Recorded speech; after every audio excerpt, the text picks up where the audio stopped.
جی. بسم الله الرحمن الرحيم. باب الوضوء مما غيرت النار. وبه قال حدثنا ابن أبي عمر قال حدثنا سفيان بن عيينة عن محمد بن عمرو عن أبي سلمة عن أبي هريرة رضي الله عنه قال قال رسول الله صلى الله عليه وسلم الوضوء مما مست النار ولو من ثور أقط. قال فقال له ابن عباس رضي الله عنهما أنا توضأ من الدهن أنا توضأ من الحميم. فقال أبو هريرة رضي الله عنه يا ابن أخي إذا سمعت حديثا عن النبي صلى الله عليه وسلم فلا تضرب له مثلا. وفي الباب عن أم حبيبة وأم سلمة وزيد بن ثابت وأبي طلحة وأبي أيوب وأبي موسى رضي الله عنهم. قال أبو عيسى وقد رأى بعض أهل العلم الوضوء مما غيرت النار وأكثر أهل العلم من أصحاب النبي صلى الله عليه وسلم والتابعين ومن بعدهم على ترك الوضوء مما غيرت النار. بسم الله الرحمن الرحیم. باب الوضوء مما غیرت النار. جو چیزیں آگ سے پک چکی ہو ان کے کھانے کے بعد وضو کرنا. یہ ابتدا میں تھا ثم ترک، بعد میں ترک ہو گیا. البتہ حضرت ابو ہریرہ رضی اللہ تعالی عنہ اور بعض بزرگ صحابہ و تابعین کچھ احتیاط فرماتے تھے. یہ اصلاً کھانا کھانے کے بعد جیسے ہاتھ منہ دھونا ہے، منہ کنگالنا ہے، کیونکہ کھانے کے بورے جو ہے وہ دانتوں میں پستے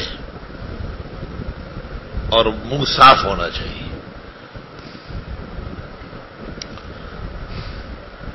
اس کو لغوی وضو بھی کہتے ہیں، ہاتھ منہ دھونا. امام ابو جعفر طحاوی نے چھوٹے بچے جو قرآن مجید پڑھتے تو ایک بات یہ کہی ہے کہ ان کو اجزائے قرآن دیا کرے، سپارے اور 5 سورے. پورا قرآن نہ دے، انہیں اٹھا بھی نہیں سکتے اور گر بھی جاتا ہے. اور دوسری بات یہ کہی کہ ان کو وضو شرعی کا پابند نہ کیا جائے. ان پر نماز فرض نہیں ہے قبل البلوغ و قبل الاحتلام. ایسی صورت میں ان کو وضو شرعی کا پابند کرنا بظاہر دقت اور دشواری ہے.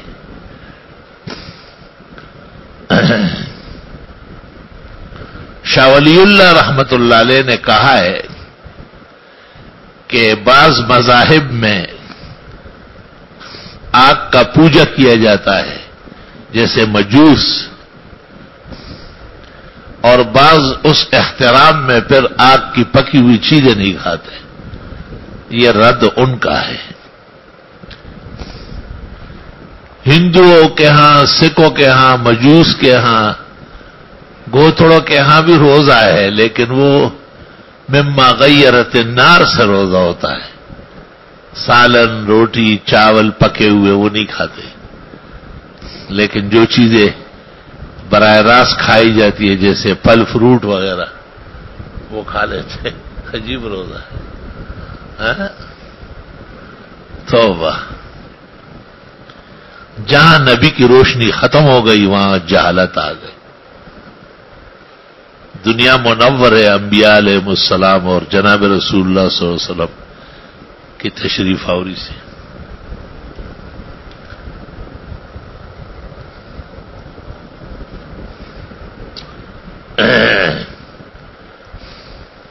یہی وجہ ہے کہ امام ترمذی نے اس کے فوراً بعد باب قائم کیا، باب ما جاء فی ترک الوضوء مما غیرت النار، کہ آگ سے پکی ہوئی چیزوں کا جو وضو تھا وہ ترک ہو چکا ہے. اور اس وقت ائمہ اربعہ متبوعین اور غیر متبوعین سب کے سب متفق و مجتمع ہے کہ اللہ وضوء مما غیرت النار.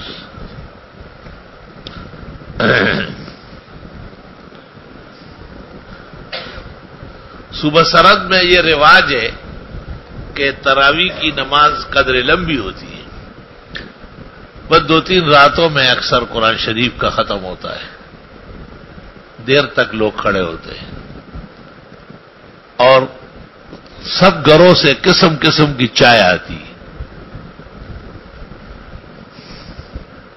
بڑی زبردست قسم کی سبز چائے، کالی چائے، اور پورا جوان جو ہوتا ہے وہ سائڈوں پر بیٹھے ہوتے ہیں، جیسے امام سلام پھیرتا ہے ترویحہ کے اندر اس کونے سے اس کونے تک چائے پلائی جاتی ہے بغیر کسی کڑنگ کے، نہ خبریں کہ خبر کے پہ اشارہ ہے بلت پوئی، اگر جماعت کھڑی ہے لوگ صفوں میں بیٹھے ہوئے۔ میں نے زندگی بھر تراویح بغیر چائے کے نہیں پڑھی تھی۔ جب بنوری ٹاؤن آیا اور یہاں دیکھا میں نے ایک نیا مذہب اور نئی کائنات ہو، صرف تراویح دیا نسخے نشتہ۔ میں تو اس چکر میں اگلی صف میں کھڑا ہوا کہ میں چائے پیوں گا۔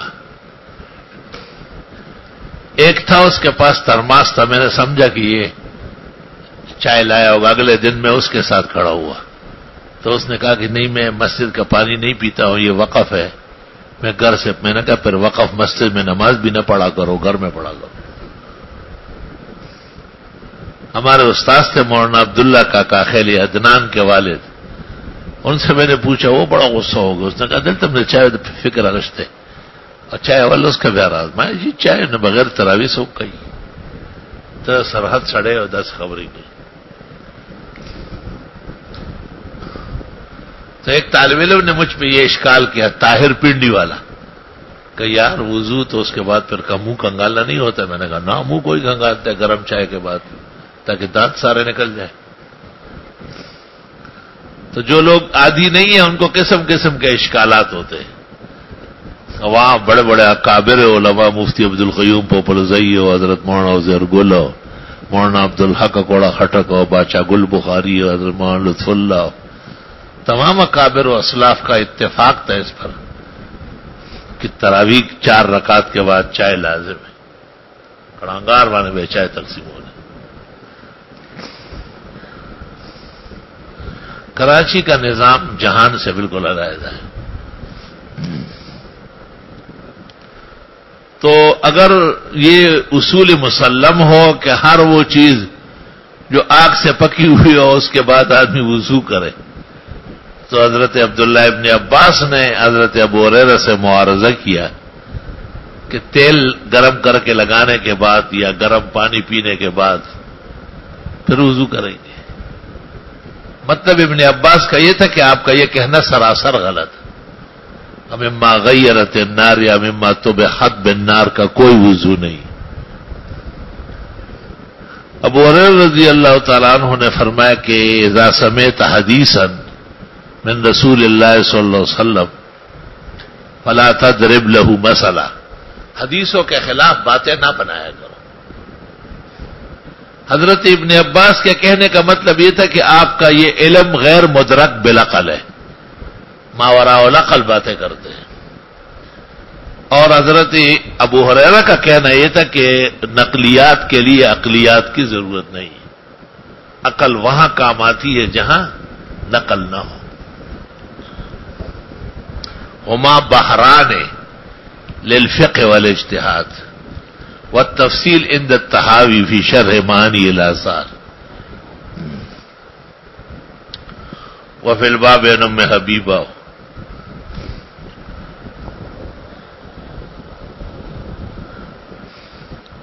حدیث ام حبیبہ اخرج الطحاوی و احمد و ابو داود و النسائی، 4 کتابوں میں۔ وحدیث ام سلمہ اخرجہ احمد وحدیث زید بن ثابت اخرجہ مسلم وحدیث ابی طلحہ اخرجہ الطحاوی والطبرانی وحدیث ابی ایوب اخرجہ الطبرانی، کل کھائی تھی تم نے بریانی۔ وحدیث ابی موسیٰ اخرجہ احمد والطبرانی، اصل میں طبرانی کا ذخیرہ بہت زیادہ ہے، ایک تو اس کے المعجم الصغیر 2 جلدوں میں، دوسرا اس کا المعجم الاوسط ہے 10 جلدوں میں،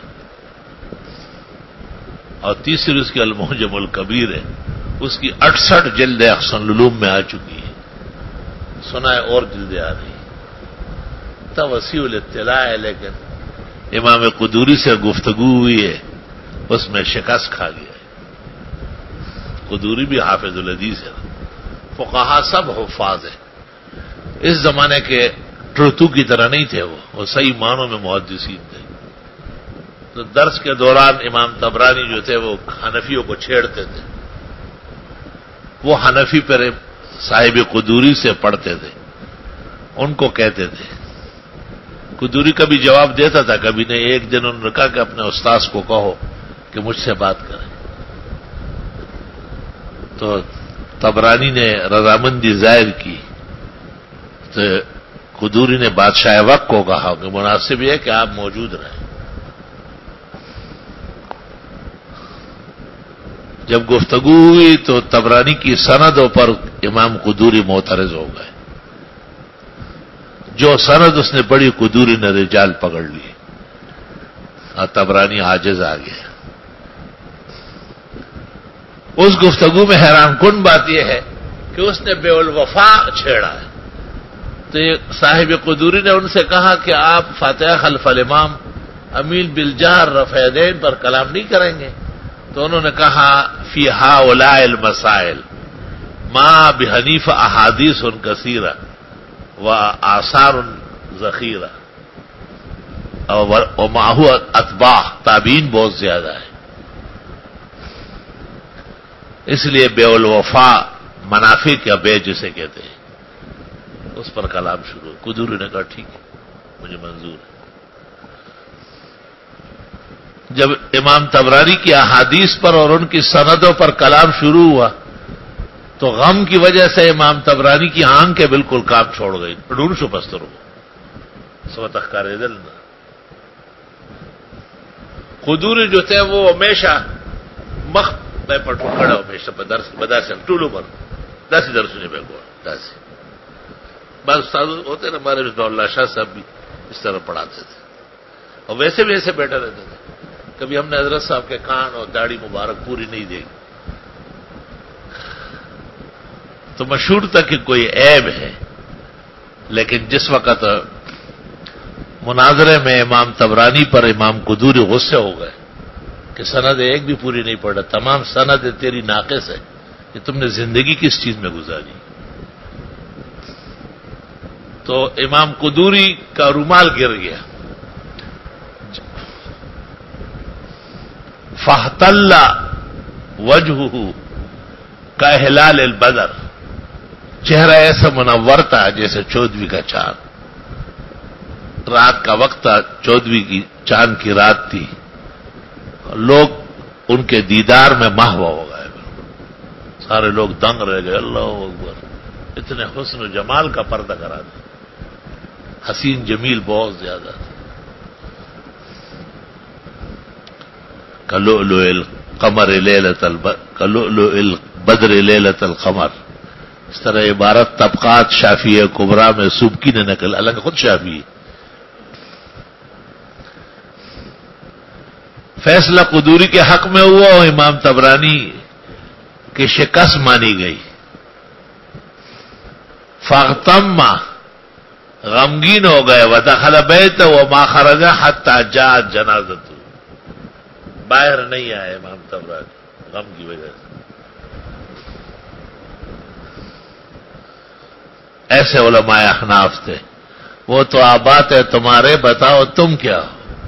تم کب یاد کرو گے سندیں اور رجال؟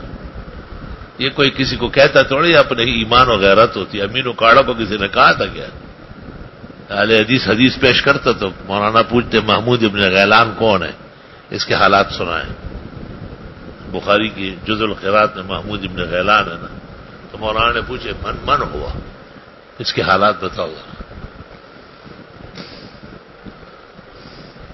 عام طور پر وہ ہمارے اوپر اعتراضات کرتے ہیں. یہاں نیا معاملہ تھا. اللہ تعالیٰ جزائے خیر دے، خدا ان کی قبر منور و معطر فرمائے. حضرت مولانا امین صاحب اکاڑا نے تمام نظام بدل دیا تھا. وہ غیر مقلدوں کے پیش کردہ احادیث پر کلام کرتے تھے اور اپنے کلام جو وہ کرتے تھے تیار رہتے تھے بالکل.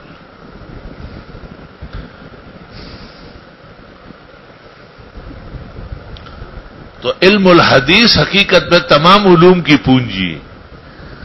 فقہی احکام بھی بتانے ہیں، آیات بھی سمجھنی ہے، تاریخ البلدان بھی ضبط کرنی ہے، جغرافائی حدود بھی سمجھنے ہیں، علل اور لغات بھی جاننے ہیں، تو اس لیے تو کہتے ہیں کہ علم الحدیث جیسے طویل علم نہیں ہے، پوری زندگی ہے نبوت کی۔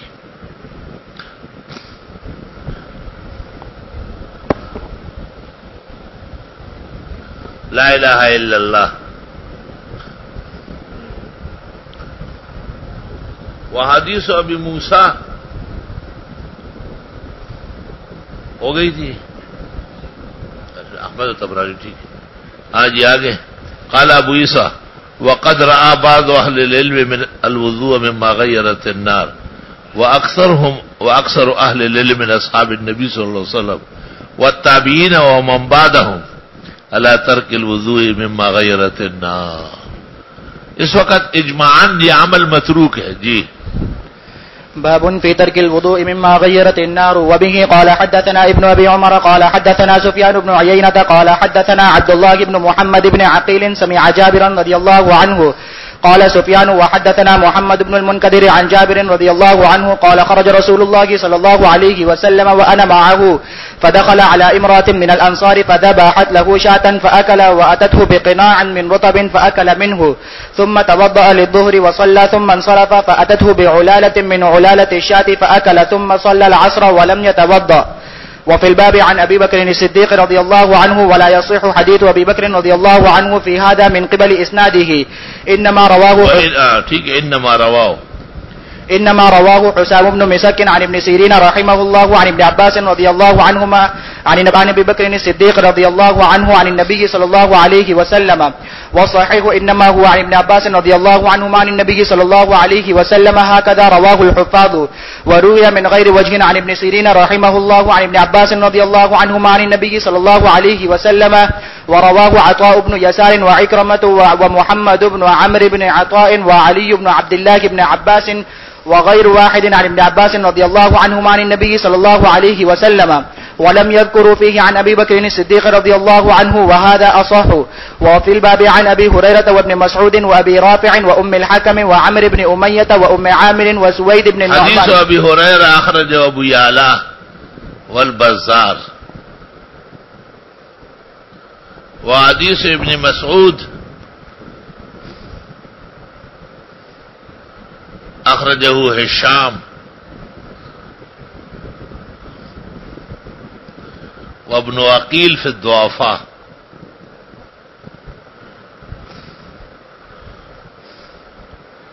وحديث أبي رافع أخرجه مسلم. وحديث أم الحكم أخرجه ابن أبي شيبة والحاكم وأحمد.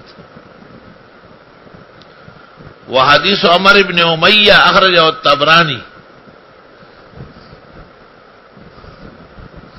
وحديث أم عامر أخرجه البخاري.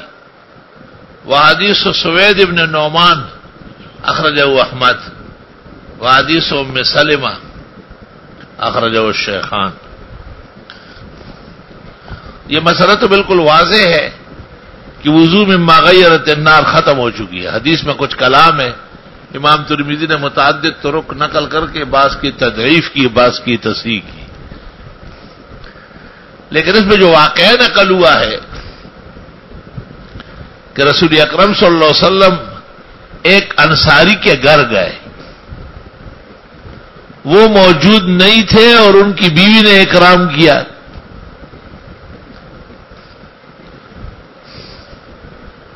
یہ واقعہ ابو الہیثم انصاری کا مشہور ہے، شمائل میں موجود ہے، دیگر مقامات پر ہے.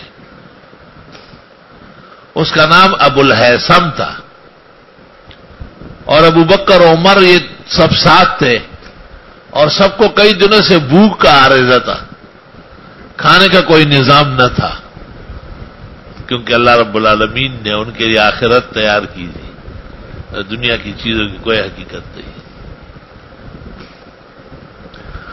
آپ کو جب پتا ہے نا کہ اس بریانی کے بعد اور یہ جو اعلی حلوہ پکا اس کے بعد مجھے 1,00,000 روپے ملنے والے ہیں، تو آپ کہے سب لوگ بریانی کھائیں، مجھے ضرورت نہیں. میں نے آپ قصہ سنایا تھا نا، ایک شادی میں ہم شریک تھے، ولیمے میں دولہا بہت خوبصورت تھا لیکن میلا کوچیلا تھا. عام طور پر تو دولہے سچتے ہیں نا، میں نے کہا کہ یہ اس کی لو میرج ہے دادا میں تابو عادت ہے ملیان میں تو وہی تار سے کہ کار لڑی تو پریدا خبر ہے میں پرے سے مطلب دے تو نہ پوئی گئے تاغو نہیں مسا کچھ وقت جب گزر گیا اس لڑکے کو میں نے بلایا اپنے پاس بیٹھا مولیا نہیں بولتا گوری دیو تو سوئی میں نے اس کو واقعہ سنایا کہ میرا ایک تجربہ ہے اور وہ یہ کہ آدمی جب شادی سے بہت مطمئن ہو اور یہ تب ہو سکتا ہے جب پہلے سے مراسم رہے ہو اور ایک دوسرے کا مزاج معلوم ہو اور محبت میں ڈوبے رہے ہو سنت طریقہ بھی یہ ہے کہ ایسی شادی ہونا چاہیے تو اس کو شادی کی رات جو ہے نا بہت زیادہ سجنے کی ضرورت نہیں اس کو پتا ہے کہ اصل وقت آنے والا ہے تو آپ کو دیکھ کر کے مجھے یہی بات خیال آئی میرے ساتھی علماء ہیں انہوں نے نہیں مانا انہوں نے کہا جو آپ نے سمجھا 100% یہی ہے منہ سے جو بھی بول نکلا ہو جس نے تولا ہے نیو کراچی کا تول نکلا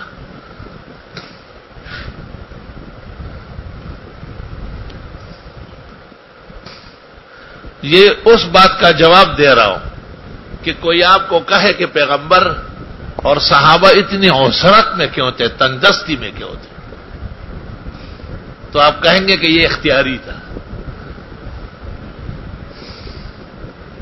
کہتے سلیمان علیہ السلام نے اللہ تعالیٰ سے کہا کہ مجھے اپنے پاک بندوں کی سیر کرائے تو انبیاء علیہ السلام کی فہرستیں کھولی گئی اور عالم ارواح میں سلیمان کو کہا کہ یہ آدم ہے اور یہ نوح ہے یہ ہود ہے یہ صالح ہے یہ ابراہیم ہے یہ فلاں ہے فلاں جب حضرت صلی اللہ علیہ وسلم کا نام آیا تھا حق تعالیٰ نے بہت خوشی ظاہر کی بہت تعریف کی اور من گڑت روایت کے مطابق اگر یہ نہ ہوتے تو آپ کو پیدا نہ کرتا ہو یہ سب بکواس ہے بالکل کہ اللہ اللہ کے رسول پہ جھوٹ بولا گیا اس میں ایک چیز بھی صحت کو نہیں پہنچ رہی یہ کہا کہ انہو حضرت سلیمان نے پوچھا کہ اتنی فضیلت کیوں دی ہے کہ اختار الافتقار علی الغنا اختار الافتقار علی الغنا اس نے فقر کو اختیار کیا تو سلیمان علیہ السلام رو پڑے کہ مجھے کیوں بحروبر کا بادشاہ بنایا مجھے کیوں جن اور انس ہاتھ میں دیے مجھے کیوں ہوا مسخر کی ہے جب آپ کو پسند ہی نہیں ہے تو مجھے کیوں اتنی چیزیں دے رہے ہیں تعالیٰ نے کہا ہاذا عطاؤنا یہ تو ہم نے آپ کو دے ہی دیا فمنن او امسک بغیر حساب واپس نہیں لیں گے جو عزت ہم دے البتہ اس کا احتساب اٹھا لیتے کیا فمنن او امسک سارا خیرات کرے یا پاس رکھے کوئی پوچھ نہیں فمنن او امسک بغیر حساب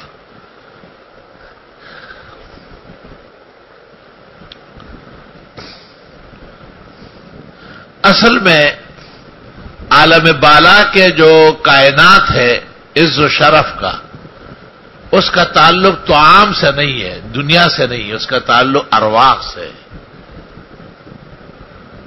اس لیے روح کا جو مقر ہے وہ علیین ہے اور جسم کے نتیجے میں جو آدمی گرتا ہے وہ سجین ہے جیل خانہ ہے وہ زمینوں میں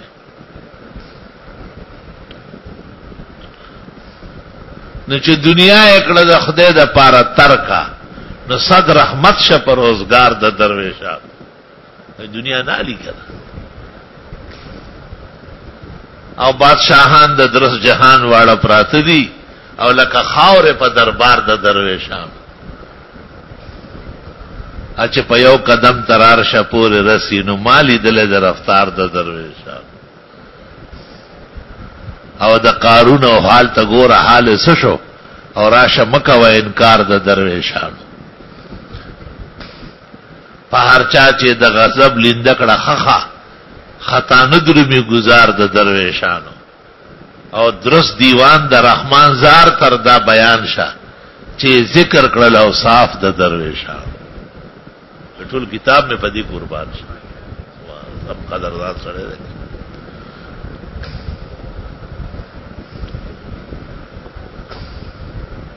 یہ ایک علیحدہ نظام ہے. یہ جو ہمارا اور آپ کا نظام ہے یہ جسم ہے, یہ بھی ہونا چاہیے, بغیر جسم کے بھی ہم نہیں رہ سکتے. اس میں ایک روح ہے. عجیب بات ہے کہ جب یہ موٹا ہو تو وہ کمزور ہوتا ہے, اس کو پتلا کرنا ہے. پھر آپ کو نیو برانڈ دانیال نظر آ جائے گا. پھر وہ 19 پراٹھے چائے میں نہیں کھائے گا, پھر وہ ایک پراٹھا 1 مہینے میں کھائے گا. لیکن وہ ایسے یہ والا دانیال نہیں, یہ تو زمین میں جانے والا ہے بس. اس کے لیے قبر کے کیڑے مکوڑے تیار بیٹھے ہوئے. رک خامشی اور رک اجلوڑی سب بیکار شی. ټول فساد د ډېر خوراک نه پیدا کیږي. ټول فساد د ډېر خوراک نه پیدا کیږي. او خاموش کم کړلو خوراک روغ په صورت شو.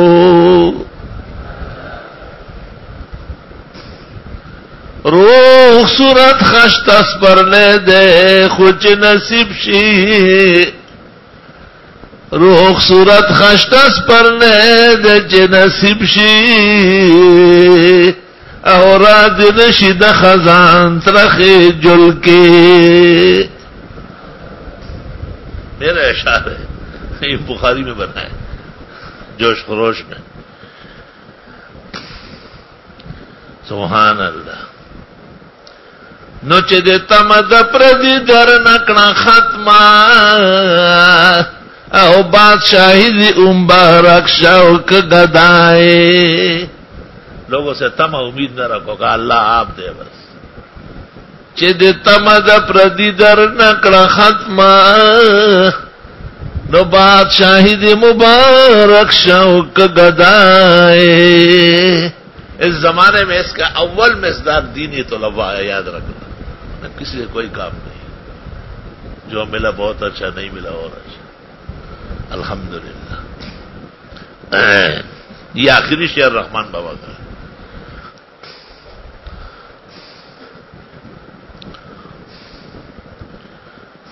یہ جو گوتم بدھ ہے نا, مہاتما گوتم بدھ, عیسیٰ علیہ السلام سے 2100 سال پہلے رام چندر گزرا ہے, ہندو دھرم کا بڑا. اور اس سے 200 سال پہلے مہاتما گوتم بدھ ہے, یہ پہلے کا ہے. اور سکھ مذہب تو بابا گرو نانک اور بابا فرید گنج شکر اکٹھے پڑے ہوئے. 6 صدی ہجری میں یہ مذہب بنا ہے.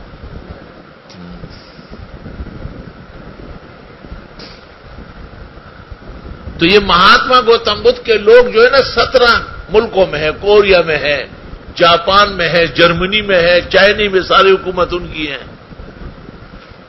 کولمبو میں ہے, سب جگہ ہے. وہ یہ کیسے گیا ہے؟ یاسین کی سائیکل بھی نہیں تھی اس وقت کہ اس پہ بیٹھ کے چلا جائے. یہ سارا جہان سمندر تھا, جنگل اور درندے. بہت دنیا نے تعجب کیا ہے کہ مہاتما گوتم بدھ اس جگہ کو بھی پہنچا ہے جہاں آدم علیہ السلام اترا ہے, وہاں پہنچا ہوا. ہم نہیں جا سکے, ہم گئے تو انہوں نے کہا 2 گھنٹے کا راستہ اور ہے. 6 گھنٹے ہم مرسڈیز گاڑی میں طے کر چکے تھے, پہاڑ میں اس طرح. ایک ایسا ریسٹ ہاؤس میں نے زندگی میں دیکھا کہ اس میں جنات کھلم کھلا گھوم رہے تھے.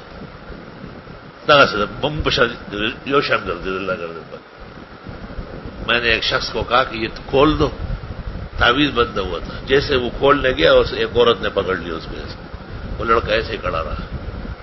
میں نے کہا چھوڑو اسے, تو وہ نیچے گر گیا لڑکا. انہوں نے کہا یہ نہ کرے, یہ ہم نے خاص طریقے سے حصار باندھا ہے. افضل بھائی نام ہے اس کا, جس کا وہ ریسٹ ہاؤس ہے. تو انہوں نے 6 گھنٹے جانے کے بعد رات ہو گئی. انہوں نے کہا 2 گھنٹے کا راستہ اور ہے اس پہاڑی کی چوٹی تک. میں نے کہا وہاں کیا ہے؟ کہ صرف گوتم بدھ کی جگہ ہے. یا خدا یا پاک, ہم ہوائی جہاز سے آئے اور 6 گھنٹے مرسڈیز میں بیٹھ کے آئے اور پھر بھی نہیں پہنچے. گوتم بدھ وہاں پہنچ چکا ہے, اتر چکا ہے. ہاں شان د خدای دا کوم طاقت د سره صلاحیت تو چائنا کے کچھ لوگ حج میں تھے، وہ پہلے گوتم بدھ والے تھے، اب مسلمان ہوئے۔ اس سے میں نے پوچھا تو انہوں نے کہا ہم نے اپنے بڑوں سے سنا ہے کہ وہ کھانا نہیں کھاتے تھے، ہوا میں اڑتے تھے۔ کھانا نہیں کھاتے، ہوا میں اڑتے تھے۔ ہوا میں ظالم پدی سمندر والو جی دراز پپڑے ہوتے۔ 104 سال اس کی عمر تھی گوتم بدھ کی، اور جہاں جاتا تھا ایک شہر آباد کرتا اور اس کا نام رکھتا مت ہرا، پاکان لوگ، پاک لوگوں کی جگہ، اور کہتا ہے مکہ میں آفتاب طلوع ہونے والا ہے، پتہ نہیں کہاں جائے گا تو ضرور۔ دیکھا آگے مدینے کا پتہ نہیں ہے، میں نے نہیں کہا سابقہ علوم کم ہے، یہ مکہ میں آفتاب طلوع ہوگا، پتہ نہیں کہاں جا کے غروب ہوگا، پھر آگے کہتے غروب تو ہوگا ہی نہیں، اسی پر قیامت آئے گی، ہو سکتا ہے یہاں آ جائے۔ ان کے لیے شہر آباد کرتا، کنواں نکال لیتا تھا، کمرے بنا لیتا تھا، پھر آگے صرف صوبہ سرحد میں 7 ماترے اور ہندوستان میں 17 ماترے۔ یہ ماترا جو اصل میں مت ہرا، ماترا فلاں اور ماترا فلاں۔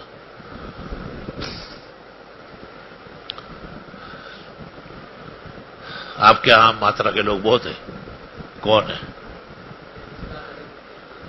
اور یہ جو مصطفیٰ رہتا تھا مسجد کے سامنے، مصطفیٰ اور حکیم، یہ سب ماترا کے ہیں نا۔ اور وہ سعید جو ہے اس کے خاندان سارے، سعید اور شریف ان کے والدین، یہ پورا گھرانہ ماترا کا ہے۔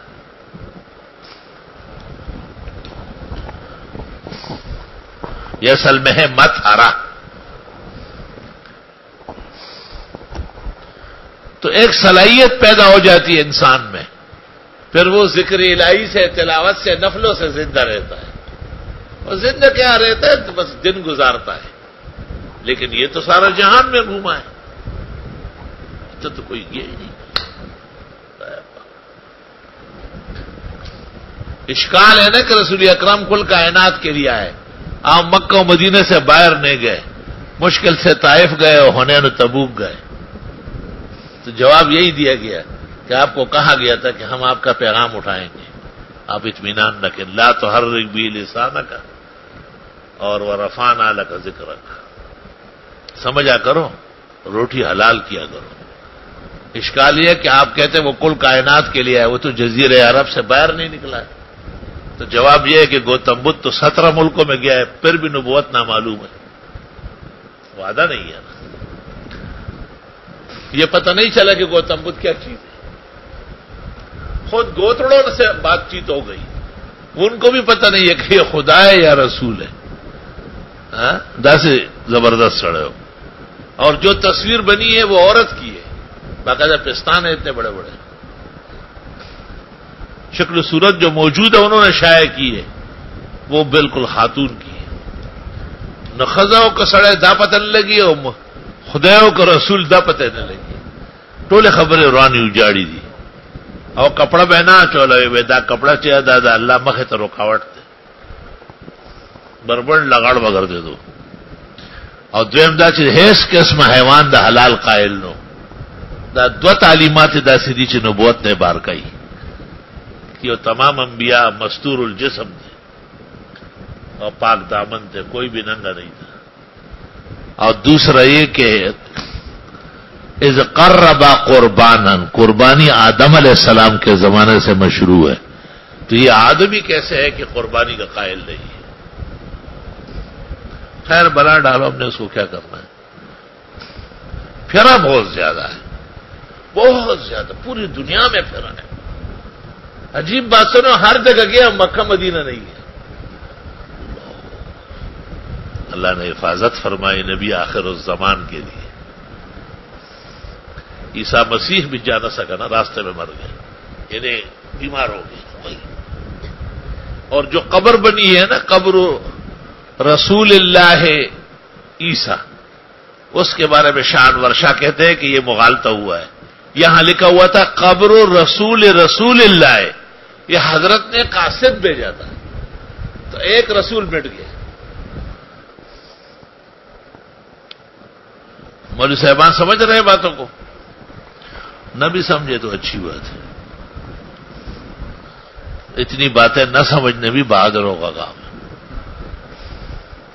کیونکہ ویسے ہی کوئی سن لے تو فوراً اس کے کیمیائی خزانے دل و دماغ میں کھل جائیں گے۔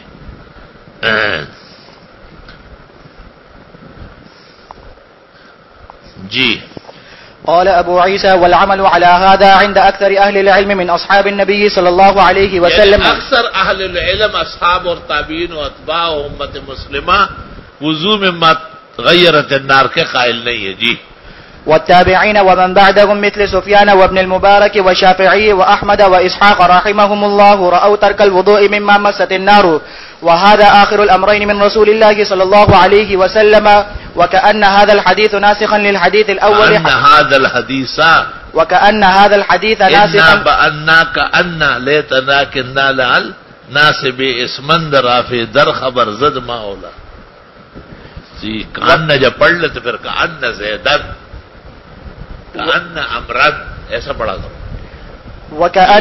وكأن هذا الحديث، اور اگر کانا ہے تو وکان هذا الحديث ہو۔ جی وكأن هذا الحديث ناسخا للحديث الأول حديث الوضوء مما مست النار، اس سے پتہ چلا کہ یہ کأن نہیں یہ کانا ہے۔ اگلی جو خبر واقع ہو گیا ناسخا کہ وکان هذا الحديث ناسخا، یہ حدیث ناسخ ہے للحدیث الاول ہے، حدیث الوضوء مما مست النار۔ جی باب الوضوء من لحوم الابل وبه قال، اونٹ کا گوشت کھاوے یا اس قسم کا بھاری بر گوشت کھاوے تو اس سے بھی وضو کرے۔ کیوں بھائی؟ کیونکہ اونٹ کا گوشت اور اونٹنے کا دودھ سابقہ شرائع میں منع تھا۔ حضرت یعقوب نے نظر مانی تھی، جسم بہت موٹا ہو گیا تھا، تکلیف پیدا ہو گئی تھی، نظر مانی یا طبیبوں نے مشورہ دیا کہ حضرت گوشت بند کر دیں۔ قدیم زمانے میں ہم سنتے تھے کہ گوشت 40 دن میں ایک دفعہ، تاکہ آدمی کا ایمان محفوظ ہو۔ مسلمان گوشت ہو رہا ہے، اور یہ 40 دن دونوں ٹائم گوشت کھاتے تو یہ کیا زندہ رہے گا؟ ہمارے جہانگیرے میں علماء کا ایک گھرانہ تھا، بہت قیمتی علماء تھے، لیکن جتنے بھی گھر میں بھائی تھے نا، سب کا صاحبخانے میں کھڑے ہوتے ہیں صبح، اور 10-10 کلو گوشت ہر روز۔ مولانا عبدالحنان مبی زاریان میں خدای د ہدایت الله افزار الله بسنګ جوندی باټول مړشو، هغه مخکې مړشو، گوشت خورے کی زندگی ختم ہو جاتی۔ توبہ خدایا توبہ۔ دال بھی نہیں کھاؤ، اس کا پانی پیو، سبزی بھی کم کھاؤ، اس کا جو معمولی سا شوربہ ہے وہ استعمال کرو، تو جسم ہلکا پھلکا رہے گا۔ ہمیں ہمارے استادوں نے وقت پر نہیں سمجھایا، بڑی زیادتی کی۔ ہمیں یہ سمجھایا تھا کہ جتنا کھا سکتے ہو دبا کے کھاؤ۔ ملمرا غلط زیتے ہوئے زیم و سرو بچے سے شمخ تراشی جنا پاتی نشی میں جسے خیر دے لوٹ مار تراغلی میں نا مطلب دا خلق ډیر یا سره چې بیا وته ملاو نشي نو ما سم پلیټ ډک یو ډونګه ما سمخه ته مده کې مدي کې خورا چې پلار د خوشاله شي افضل اگله علامات میں خیر پیدا چرګارو د سمره ډوګي چې دي ما ته را مخه تا پر دې کور اوس ما په خلکو باندې دلای خیر ما یو شپږ ډوګي وته مخه ته کې وی دغه د ایمان او ما ته وي میں تاونه د خوراک ایمان خو د خدای نه چاته ور بیا چې پاسه د مورته سودې وخوړې وی ولس ډونګي چرګ مې وخوړ اسی به بشا منصور کې فضل یک مولا او چتو خطو اچا او نوې چې نیم پاو د غیرت خطو تشفرا کو بس لا الہ الا لیکن اللہ رب العالمین نے ایک عجیب شان دی تھی اور ان کا جو حسن تھا اور موٹاپا تھا یہ دروازے سے نہیں آ سکتے اتنے بڑے تھے ہکوڑا خٹک میں ایک شخص پر جن آئے تھے بازار میں پڑا ہوا تھا، پورا روڈ بلاک تھا، لوگ ڈر رہے تھے، یہ آ گیا سیدھی ہوئے پہ سڑی بات پیریان نکلی بھی ماتا پھر دے پہ بارے ورلو دشو اور بارے پوزے اور تپا پوزا کے خواہ خلاوا تپا خلا کے خواہ کھیٹے پہ کیا خواہ زور ور کے کوڑا ٹھینگا کا ناگورتے وہی بھی سو وہی وے پیرے میں یہ گیلا تو زور رہا کچھ پتا تو لگی ناگوی جی توبہ و باس نا یہ تو سو کہ پتا چاہ پیرے راضی غزی ماں آگا تو جی زمانہ پلار دے تو بھائی کے پیارا دربار کا پیارا یہ بتا چکم طالبانوں کے مشہور عفریت طلباء اس کو فلیاق لگا کہتے ہیں عفریت قال عفریت من الجن لا الہ الا اللہ. تو ایک وجہ یہ ہو سکتی ہے اونٹ کے گوشت کھانے کے بعد وضو کرنے کی کہ حضرت یعقوب علیہ السلام کی وجہ سے بنی اسرائیل میں یہ ناجائز تھا. کل الطعام کان حلا لبنی اسرائیل الا ما حرم اسرائیل علی نفسه من قبل ان تنزل التوراۃ قل فاتوا بالتوراۃ فاتلوها ان کنتم صادقین فمن افترى علی اللہ الکذب من بعد ذلک فاولئک هم الظالمون. ان آیات میں اس مسئلے کا بیان ہے. اور دوسری صورت یہ ہے کہ اونٹ کا گوشت یا دودھ اس میں ہیک ہے، ہیک معمولی سی بو اور چکناہٹ، تو اس بو کو زائل کرنے کے لیے اور چکناہٹ کو دور کرنے کے لیے بھی وضو مناسب ہے. وضو میں مغیرت النار کی طرح وضو من لحمان الابل او الجمل یہ متروک ہو چکا ہے. ہمارے ملک میں اونٹ کا گوشت یا اونٹنی کا دودھ پینا نامناسب بات ہے.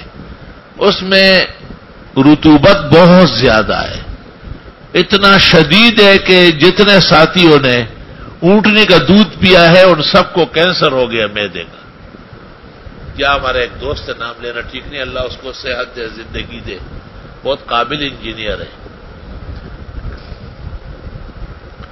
وہ دودھ لاتا تھا اونٹنی کا، مجھے بھی لا کے دیا. انور شاہ کی والدہ نے کہا یہ مراڑا کوڑتا، انہوں نے چوز کرا، میں نے بھی بند کیا. کچھ مدت بعد اس کو میں نے دیکھا تو کہنے لگا مجھے وہ خراب بیماری ہو گئی. پھر ایک اور لڑکا تھا، وہ بھی ابراہیم حیدری کوئی جگہ ہے، وہاں سے اونٹنیوں کا دودھ لاتا تھا، وہ بھی کینسر کا مریض. اس سال حج کے موسم میں بادشاہ عرب نے حکم دیا تھا تمام اونٹوں کو قتل کر دیا جائے، قربانی جائز نہیں تھی.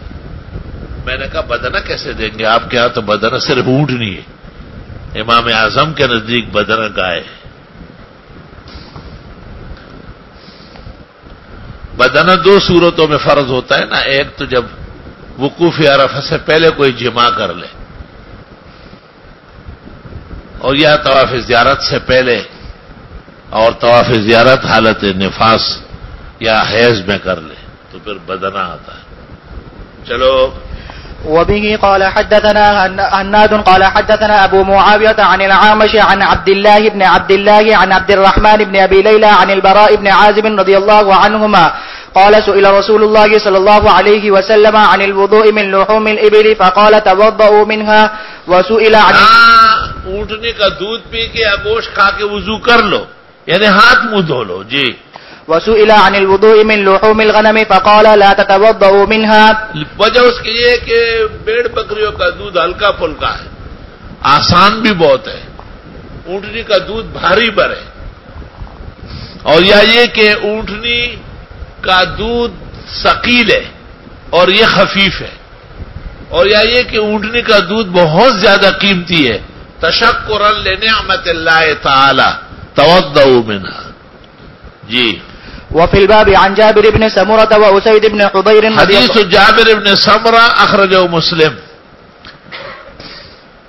وحدیث اسید بن حضیر وحدیث سمرہ اخرجہ ابن ماجہ. اور بھی ہے وحدیث اسید لم نقف علیہ. جی.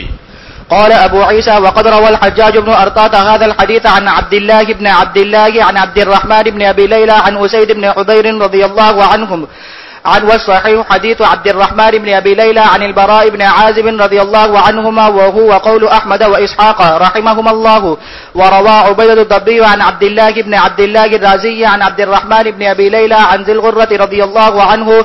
وروى حماد بن سلمة هذا الحديث عن الحجاج بن أرطاط فأخطأ فيه وقال عن عبد الله بن عبد الرحمن بن أبي ليلى عن أبيه عن أسيد بن حضير رضي الله عنه. والصحيح عن عبد الله بن عبد الله الرازي عن عبد الرحمن بن أبي ليلى عن البراء بن عازب رضي الله عنهما. قال إسحاق أصح ما في هذا الباب حديثان عن رسول الله صلى الله عليه وسلم حديث البراء وحديث جابر بن سمرة رضي الله عنهما. باب الوضوء من مس الذكر. باب الوضوء من مس الذكر. وبه قال حدثنا إسحاق بن منصور قال حدثنا يحيى بن سعيد القطان عن هشام بن عروة قال أخبرني أبي عن بصرة بنت صفوان رضي الله عنها أن النبي صلى الله عليه وسلم قال من مس ذكره فلا يصلي حتى يتوضأ.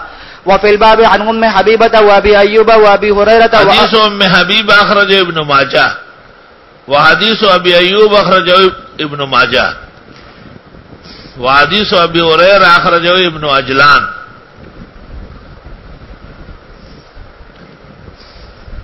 آئے کیا وحدیث الازدی ابنت انیس اخرجہ ابن حبان نہیں اخرجہ البیہقی.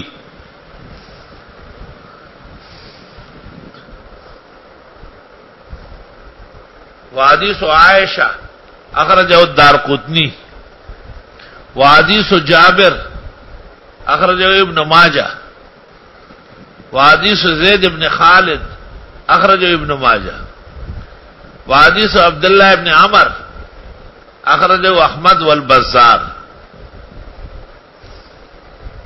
کوئی رہ تو نہیں گیا؟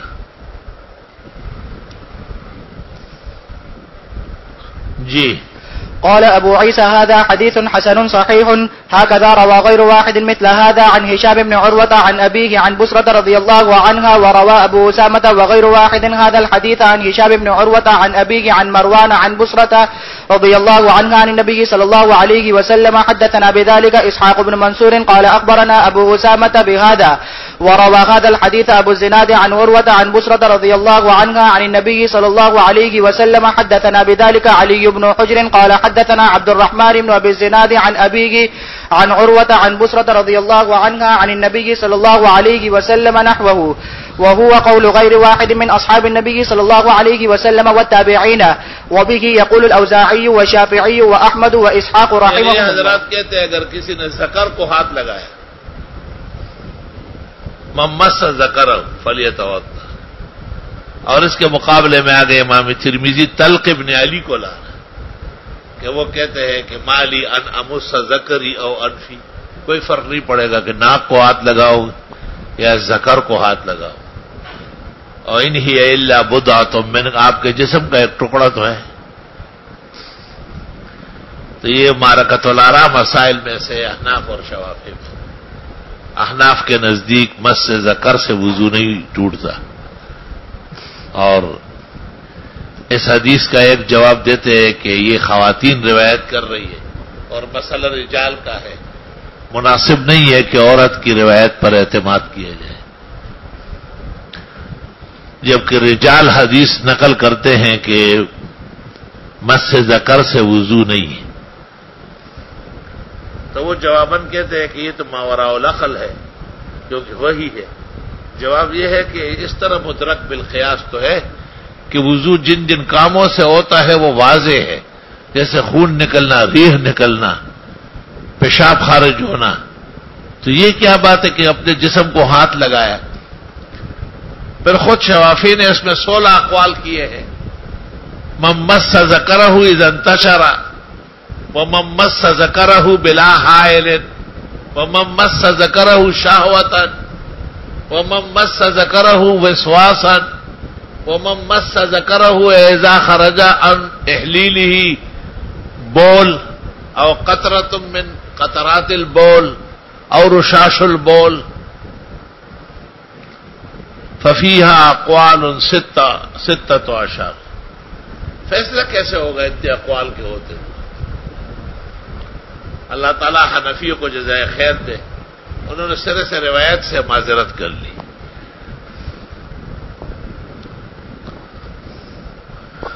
اور عجیب بات ہے کہ فرش کو ہاتھ لگانے سے وضو نہیں ٹوٹتا، حالانکہ وہ گیلن جگہ ہے۔ ہاتھ لگانا کیا کہ ہاتھ اندر بھی لے جائے تب بھی وضو نہیں ٹوٹتا۔ آئی سمجھ میں؟ تو دیکھو جب مسئلہ سمجھتے ہو نا تو پھر ہنسی دوسری طرف کرو، ہنسی پھر بیت الخلا جا کے بہت اصل ہو۔ سبق میں جب بیٹھ جاؤ تو احکام کو دیکھو کہ وہ آپ کو کہتے ہیں کہ آپ نے ذکر کو ہاتھ لگایا، آپ کا بھائی وہ ذکر کو ہاتھ لگایا تو کپڑے نہیں پہنے ہوئے گے، اور ذکر کو ہاتھ لگایا تو ذکر سے کیا چیز خارج ہوئی؟ مس ذکر ہو، اس قدر یہ نامناسب چیز ہے، فقتا ہو ان کا، کاٹ کے رکھو اسے، ضرورت کیا ہے؟ اس سے تو وہ شاخوبان اور شاہ لیلا اور توفیق اور خورشید اور اقبال بہتر ہے۔ وہی چاند بیوی نہیں آئی، وہی چاند بیوی آئی، ایڑاگان سے خبریں گئی جیسے کہا، کیونکہ ان غریبوں کا وہ نہیں ہے، کٹا ہوا ہے یا سویا ہوا ہے یا تبلیغ میں گیا ہوا ہے۔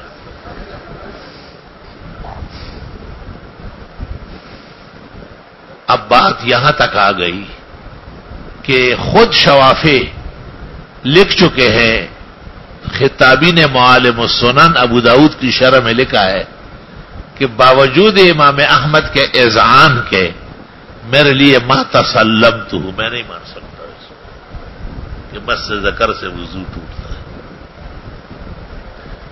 ابو المحسن ابن بطال نے کہا ہے یہ دفع الوسواس ہے کہ جس شخص کو قطرے کی بیماری ہو وہ بار بار ذکر کی طرف ہاتھ لے جاتا ہے، تو علاجن کہا گیا کہ فلیتوضا، یہ عام قاعدہ و قانون نہیں ہے۔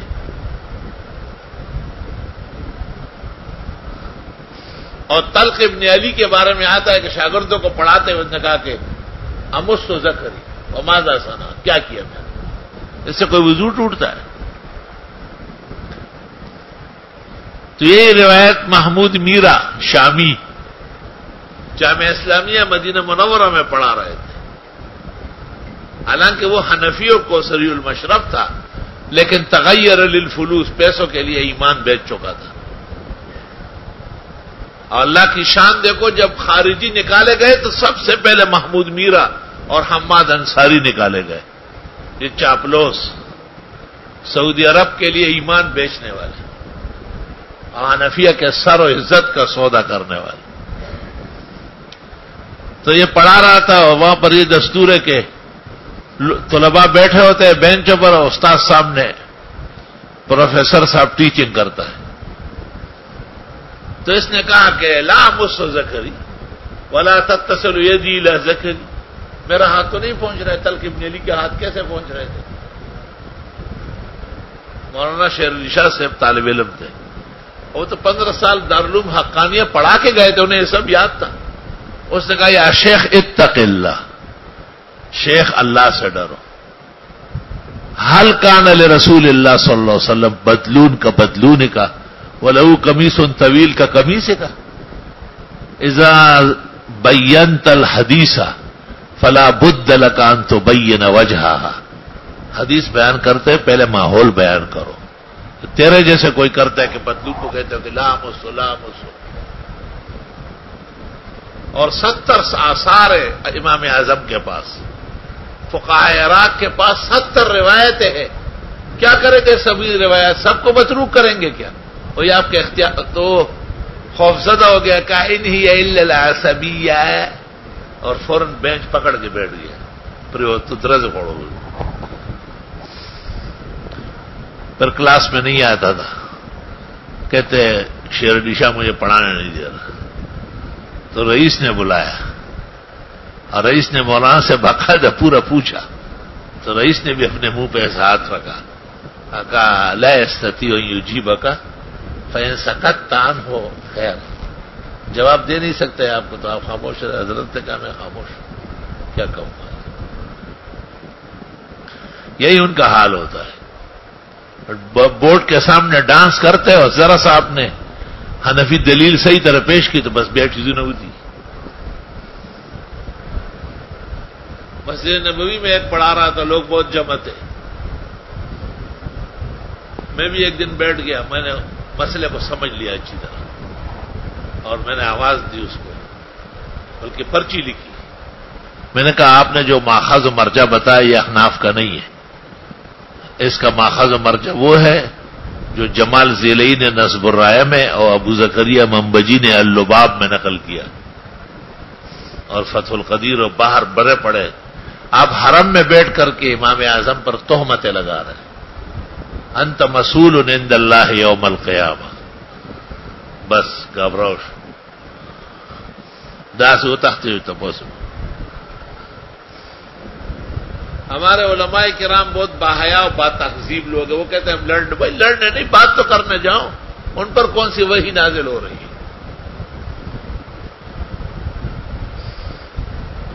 ایک نے مجھے کہا کہ ول ول ول وجہ کا القبلہ، ول ول. میں نے کہا ایش ول ول ول التولی الى القبلہ لیس من آداب الدعاء، الدعاء یدعى کیف ما کان. اور میں نے کہا یہ آپ کے موطا کی سب سے بڑی شرح سوالک ہے. اس نے لکھا ہے کہ الدعاء عند قبر النبی یودع من اللہ تعالی متوجہ الى قبر الشریف مستدبر الکعبہ. قسم پہ خدے کٹھتے کالج موت من قال للزائر ول ول ول وجہ کر ایش قبلہ. القبلہ یوجہ الیہ فی الصلاۃ لا فی الدعاء. النبی صلی اللہ علیہ وسلم اذا کان مستدبر الکعبہ وکان داعیا مع القوم وما ولى وجهه الى القبلة وقولك هذا خلاف السنة المروية بسند صحيح. ولي ولي ولي ولي.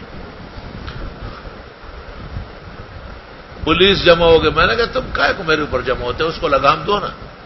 جو بات کہی ہے اس کا باپ بھی ثابت نہیں کر سکتا. پوری کتابوں میں مجھے دکھاؤ کہ ولي ولي ولي کسی نے ظاہر کو کہا ہو. جئنا زائرین لقبر النبی ما جئنا ہنا للکعبہ. الکعبہ تقبل کل حین و مکان. کعبہ تو ہر جگہ ہے. پھر مجھے پولیس والا لے گیا باہر. مجھے کہا انتظام کو نقصان ہو رہا ہے، تماشا بن گیا، شیعہ خوش ہو جائیں گے. ٹھیک ہے، شیعہ سے ہمارا کیا کہا، دشمن خوش ہو جائیں گے کہ یہ لوگ بھی ان سے لڑنے لگے. بڑا قابل افسر تھا. ہمیں بھی ہو جاتے کچھ بھی نہیں جانتے. کہ یہ جامعہ کا دکتور ہے، لا يدري شيء. اس وقت زبردست غصہ شما سم دعا دريت خطا شو میں ايش ولي ولي ولي ولي ايش هذا من آداب الزيارة. انت تثبت هذا بالدلائل والله لن تثبته الى يوم القيامة. هذا جعل منك وافتراء على المحدثين والفقهاء الراسخين.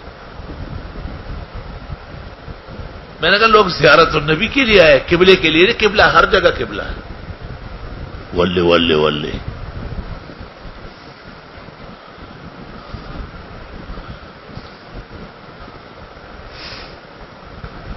توبہ نمنا جنگونه مګړی ته پوسی وستړي شو. غویانو سره به څه کوي؟ ای پوهېږي نه.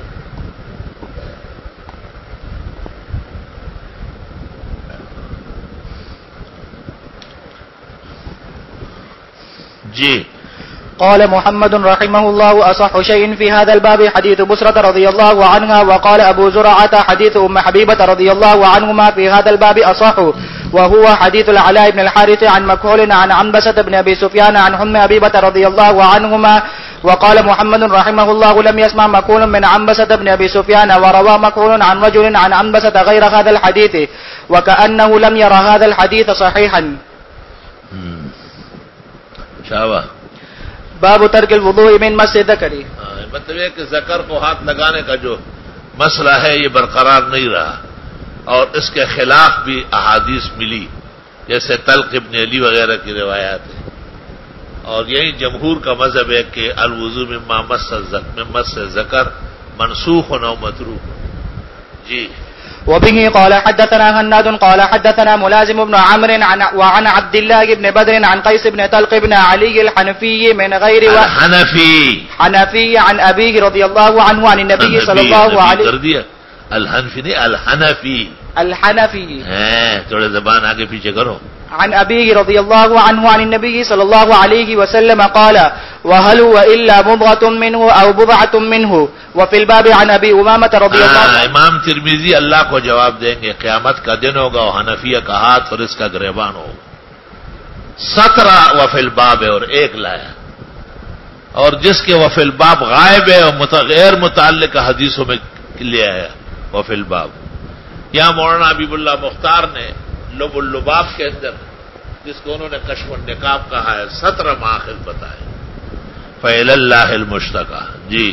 قال أبو عيسى وقد روي من غير واحد من أصحاب النبي صلى الله عليه وسلم وبعض التابعين أنهم لم يروا. اب جب آپ خود مان رہے کہ بعض صحابہ اور تابعین وضو میں مس ذکر کے قائل نہ تھے تو وہ کس حدیث پر تھے؟ آپ جو تلق کی حدیث کو کمزور کہہ رہے تو صحابہ کس پر عمل پیراتے؟ معلوم ہوا کہ اصح العمل موجود تھا, اور جب اصح العمل موجود ہو تو حدیث ضعیف بھی کارگر ہے, اور پھر وہ ضعیف عند الفقہاء عند المحدثین وهم هكذا كما كالترمذي. چلو. أنهم لم يروا الوضوء من مس الذكر وهو قول أهل الكوفة وابن المبارك رحمهم الله, وهذا الحديث أحسن شيء روي في هذا الباب. چلو شکر ہے پھر بھی غنیمت. بھاگتے ہوئے چور کی لنگوٹی سے کم از کم احسن تو مان لیا, کیونکہ ہم ویسے ہی احسن ہی ہیں, احسن سن کے ہم خوش ہو جاتے. چلو. وقد روى هذا الحديث أيوب بن عتبة ومحمد بن جابر عن قيس بن طلق عن أبيه رضي الله عنه. وقد تكلم بعض أهل الحديث في محمد بن جابر. وقد تكلم بعض أهل الحديث في محمد بن جابر وأيوب بن عتبة وحديث ملازم بن عمرو عن عبد الله وعن عبد الله بن بدر أصح وأحسن. چلو. باب ترک الوضوء من القبلة وبه. اگر بیوی کا بوسہ لے یا ویسے کسی دوست کا بوسہ لے, بوسے ہمارے یہاں معیوب ہے, عربوں کے یہاں تو عام رواج ہے, اور جیسے ملتے ہیں ہمارا رواج نہیں. ہمارے یہاں تو بوسے یا بکرا لیتا ہے بکری کا, یا کبوتر لیتا ہے کبوتری کا, یا کوئی خاص لوگ لیتے ہوں گے خاص گڑھیوں میں. وہ عرب ہم سے بہت شوق سے ملتے ہیں, وہ ہمارے بوسے لیتے ہیں, ہمیں گھن آتی. اکثر وہ پان بیڑی کھاتے ہیں, ان کا وہ سنگار ہوتا ہے, وہ اس کے بعد سکھو ہوتی پوچھو, تو پھر خفا ہو جاتے ہیں کہ شیخ لائیو کر رہے مونا, شیخ اکرام نہیں کرتے. بھائی ہمیں نہیں آتا یار, خفا کہیں چک لگا دیں گے. ہمارا رواج نہیں ہے بالکل. حضرت بنوری کو آتا تھا, وہ مصری شیخ الازہر آئے تھے, وہ بھی چوم رہے تھے, حضرت بھی لگے ہوئے تھے. طالب مت ہوئی یار دا مشکل حکم سے کڑا ہے, ویسے ہم ٹکا رکھی تھی. ہمارے ملک میں بالکل رواج نہیں ہے. ہمیں احادیث مبارکہ میں تو اس طرح نظر نہیں آیا. اگر آپ کو کہیں نظر آیا ہو تو مجھے بتا دیں. رسول اللہ صلی اللہ علیہ وسلم صحابہ کو چومتے تھے یا صحابہ نے آپ کو چوما ہو اس طرح ملتے ہو, مجھے آج تک کوئی روایت نہیں ملی. یہ بھی ان کا عجمی عمل ہے. ہمارے یہاں تو ہاتھ ملانے کا یا گلے ملنے کا رواج ہے, چوما چاٹی کا نہیں ہے.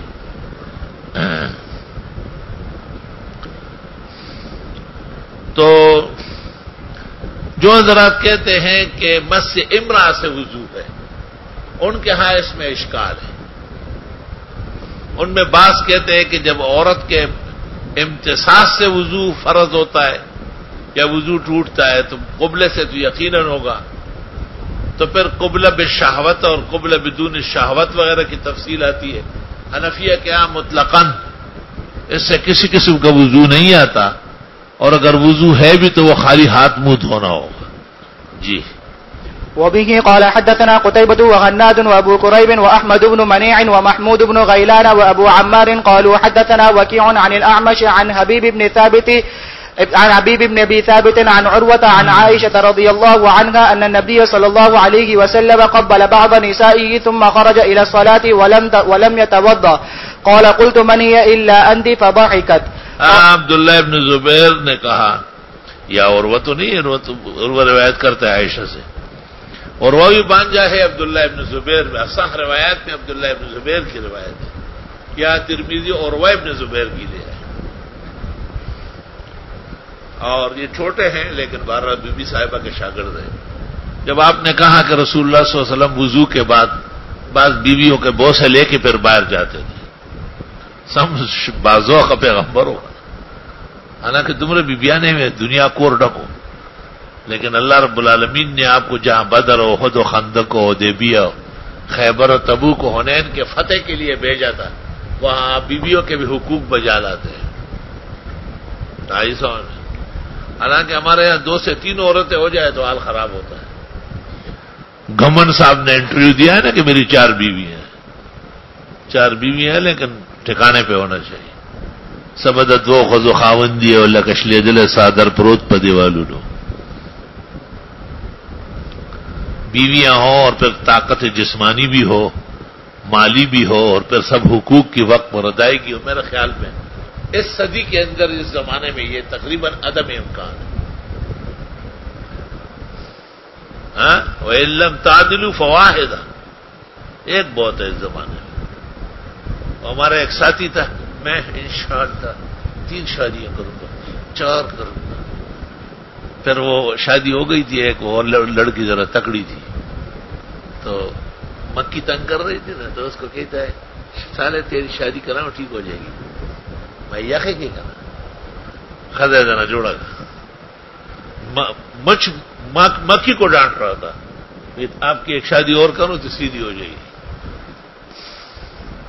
شادی کا مقصد اچار ڈالنا نہیں ہے, نہ منڈی لگانی ہے.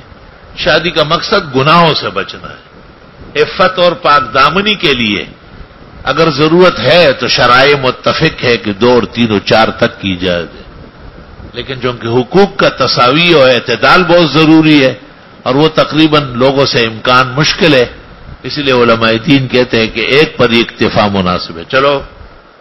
قال ابو عيسى وقد روي نحو هذا من عن غير واحد من اهل العلم من اصحاب النبي. اچھا بس کر دو, ویسے بھی صفحہ نہیں پلٹے گا. اور مولانا تشریف لائیں. الحمدللہ رب العالمین. اللهم احفظنا بحفاظتك وانصرنا بنصرتك يا خير الحافظين ويا خير الناصرين. اللهم انا نسألك الصحة والعفة والامانة وحسن الخلق والرضا بالقدر. یا شافی اشفنا, یا کافی اکفنا, یا شافی یا کافی یا عافی یا معافی. صلی اللہ